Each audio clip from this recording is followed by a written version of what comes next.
अपनी वातमां આગળ વાત કરીએ ભરૂચની તો ભરૂચમાં ગેરકાયદે ખનીજ ચોરી સામે હવે સાંસદ મનસુખ વસાવાએ જે મોરચો માંડ્યો છે તેમાં ઝઘડિયાના દમલાઈ ખાતે સાંસદે સ્થાનિક સાથે જનતા રેડ કરી હતી। અધિકારીઓની મિલીભગતથી સિલિકા ચોરીના કૌભાંડનો વસાવાએ આરોપ લગાવ્યો।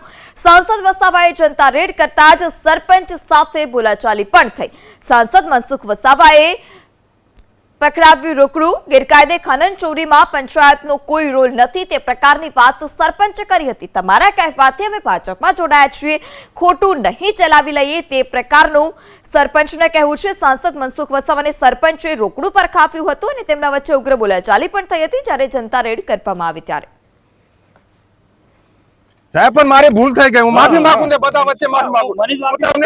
તમે સાહેબ વડીલ છો, કોઈ નાનો માણસ એવું કહી દે કે કનુભાઈ ચોર છે એટલે તમારે જોઈ લેવાનું, બીજું કહે કનુભાઈ ચોર જ છે। ભાઈ બીજેપી બોલે છે ને, અરે બોલે છે સાહેબ, હું તમારા સાથે અમે ભાજપમાં છીએ, તમારા સાથે તમારા કહેવાથી અમે ભાજપમાં જોડાયા સાહેબ, મારી વાત સાંભળો બરોબર ને। તમે અમારા પર ખોટી રીતે અમે ચોર હોય ને સાહેબ તો કીધે ઉતારો કાન ફટ્યા मीडिया सामने कान फटी पकड़ा तैयार છું, પણ ખોટું ના ચલવી લો। મારો બાપ હોય કે મારો છોકરો હોય, ના ચલવી લો સાહેબ।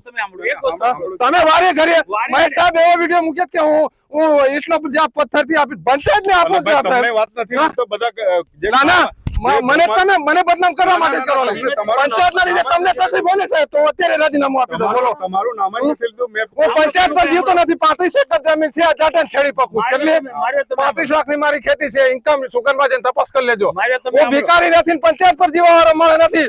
મારી છોકરી છે, મારા છોકરાની છોકરી છે, એ મનસુખભાઈ વસાવા સાહેબ ની છોકરી છે, એને બદનામ કરવા તમે સદંતર રસો જેમ ચોક કે ચોક આમી સાથી કહી દેવાનું, હું બી આદિવાસી છું। નાના કોઈ ભિખારી નથી કે કોઈની પાસે કે કોઈ અધિકારી પાસે કે આજ સુધી કોઈની પાસે હું ભીખ માંગવા નથી ગયો સાહેબ। આ પંચાયત મારી રીતે જીવું અમે એવું કહ્યું કે આ પંચાયત નાના સાહેબ હમણાં તમે સાંભળ્યું ને એટલે મારે તમને કહેવું પડે। ભલે મારાથી કોઈ બોલાઈ ગયું હોય તો માફ કરજો, પણ હકીકત પંચાયત ની આમાં ભૂલ નથી સાહેબ।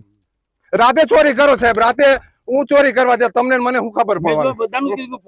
તમે મીડિયા લઈને આવ્યા, તમે પત્રકાર પરિષદ સ્થાનિક પંચાયત ને કેમ નહીં જાણ કરી? જાણ કેમ નહીં કરી? કેમ સત્તા પંચાયત તમારી પાસે સત્તા છે એવી રીતે અમારી પાસે બી સત્તા છે। દમલાઈ ગામ પંચાયતની સરકારી ગૌચરની જગ્યા જે છે એ સરકારી ગૌચરની જગ્યામાં ખૂબ મોટા પાયે સિલિકાનો ધંધો ચાલી રહ્યો છે। એ બાબતની મને તથા મહેશભાઈ ધારાસભ્ય ડેડિયાપાડા અને ઝઘડિયાના આગેવાન એમને માહિતી મળી, એમને પણ મને માહિતી આપી, મને પણ માહિતી મળી। ત્યાર પછી એમને પોસ્ટ મૂકી, મેં પણ મારી પોસ્ટ મૂકી કે ભાઈ આમાં કોણ કોણ ઇન્વોલ્વ છે। મારા પોસ્ટમાં પણ મેં સ્પષ્ટ લખ્યું હતું કે આ જે અમને જે માહિતી મળી તે પ્રકારે આ કૌભાંડની અંદર જે કાંઈ ગેરકાયદેસર પ્રવૃત્તિ ચાલી રહી છે, ગૌચરીની જમીન ખોદીને સિલિકા કાઢવામાં આવે છે ખૂબ મોટા પાયે, એમાં મોટા ભૂમાફિયાઓ છે, રાજકીય મોટી વગ ધરાવનારા લોકો પણ એમાં છે। અને મેં સ્પષ્ટ લખ્યું હતું કે સ્થાનિક ગ્રામ પંચાયત પણ આમાં ઇન્વોલ્વ છે। ગ્રામ પંચાયતના ઇન્વોલ્વ વગર આજના કોઈ ખોદી ના શકે।